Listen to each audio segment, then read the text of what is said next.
श्री कृष्णा, राधे राधे। आज फिर हाजिर हुए हैं हम एक नई स्टोरी लेकर। अगर वीडियो अच्छी लगे तो चैनल को सब्सक्राइब और लाइक ज़रूर करना। दोस्तों, क्या आपको पता है कि श्री कृष्ण की मृत्यु कैसे हुई?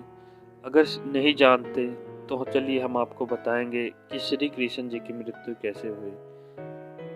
असल श्री कृष्ण जी की मृत्यु एक साधारण से तीर लगने से हुई। जी हाँ दोस्तों, आपको नहीं लगता क्या कि कोई भी तीर या कोई भी बाण उनके शरीर को भेद नहीं सकता था, लेकिन उनकी मृत्यु साधारण से तीर लगने से कैसे हुई? तो चलिए हम बताएंगे आपको।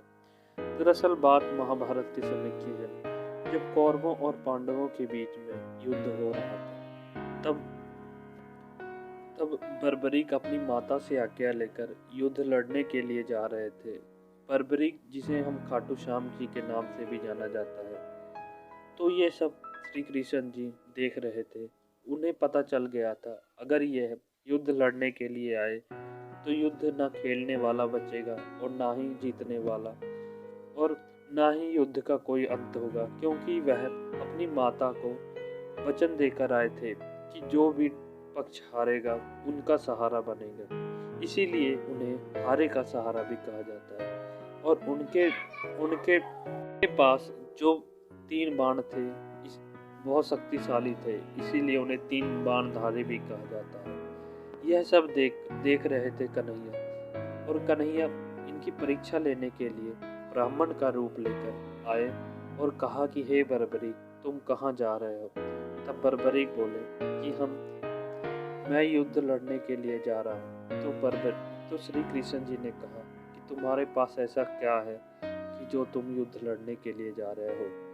तो यह बोले कि मेरे पास जो 3 बाण हैं, तो मैं इससे भी युद्ध आसानी से जीत सकता हूँ। तो कृष्ण जी ने बोला कि अगर कहना आसान है परंतु करना मुश्किल है। अगर तुम्हारे बाण में इतनी ही ताकत है तो ये पीपल के पेड़ में लगे सभी पत्तों को छेद कर दिखाओ। बर्बरीक ने यह बाण निकाला और सभी पत्ते छेद दिए, और कृष्ण जी ने एक पत्ता अपने पाँव के नीचे छिपा रखा था, और उनका बाण उनके पाँव के ऊपर घूमने लगा, जिसे हम ये भी कह सकते हैं कि परिक्रमा करने लगा। तभी यह सब देखकर माता आदिशक्ति वहाँ प्रकट हुई, जिन्होंने बर्बरीक को यह वरदान के रूप में 3 बाण दिए थे। यह सब देखकर श्री कृष्ण जी ने माता को आदिशक्ति को वचन दिया कि आज से मेरे शरीर का सबसे जोर अंग मेरा पाँव ही होगा। महाभारत का अंत हुआ, तब पांडवों की विजय हुई और कौरवों की हार हुई।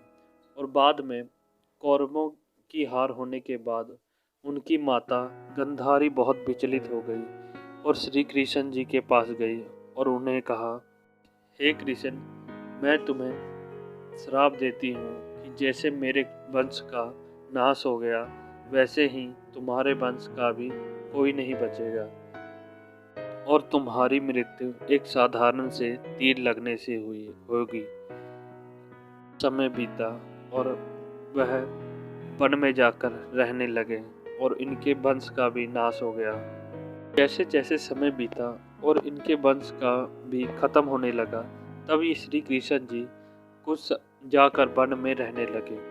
वह समय आ ही गया जब इनकी मृत्यु के समय आने ही लगा कि इन्हें पहला वरदान माता आदिशक्ति को यह कहा था कि मेरा सबसे कमजोर अंग मेरा ये पाँव ही होगा। दूसरा, माता गंधारी ने इन्हें श्राप दिया था कि इनकी मृत्यु एक साधारण से तीर लगने की होगी।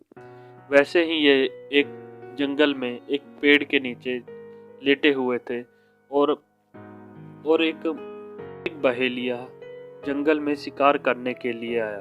तभी इन्हें का अंगूठा देखा, और वह अंगूठा दूर से ऐसा चमक रहा था कि कोई जानवर हो, और उस बहेलिये ने तीर चलाया।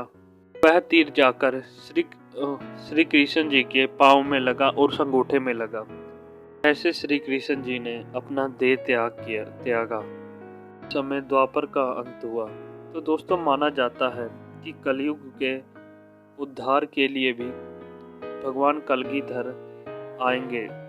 वीडियो अच्छी लगे तो चैनल को सब्सक्राइब जरूर करिए। धन्यवाद।